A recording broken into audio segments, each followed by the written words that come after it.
Teacher centric method के अंदर क्या होता है, यहाँ पर जो कीवर्ड्स हैं जो आपको बहुत ही ध्यान देना है कि यहाँ पर टीचर की अथॉरिटी आ जाती है, एक अथॉरिटेटिव क्लासरूम हो जाता है।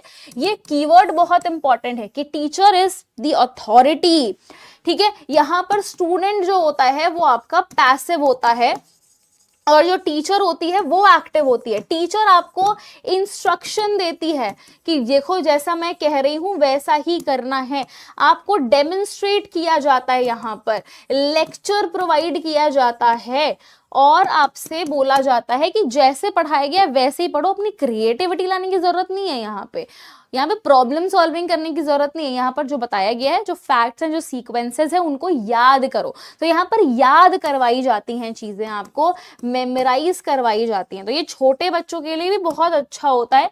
बाकी लेक्चर मेथड को अगर हम बहुत ल्यूसिड और अच्छे तरीके से, क्रिएटिव तरीके से रिप्रेजेंट करते हैं तो lecture method is also not all bad, बस टीचर सेंट्रिक होता है जिसकी वजह से ये होता है। प्लस ये जो होता है टीचर सेंट्रिक मेथड, ये आपका पारंपरिक है, जिसको हम लोग क्या कहते हैं, ट्रेडिशनल मेथड ऑफ टीचिंग कहते हैं। दिस इज ट्रेडिशनल या फिर नॉन मॉडल या फिर आपको कन्वेंशनल वर्ड जहां पर भी दिख जाए, that means teacher centric method.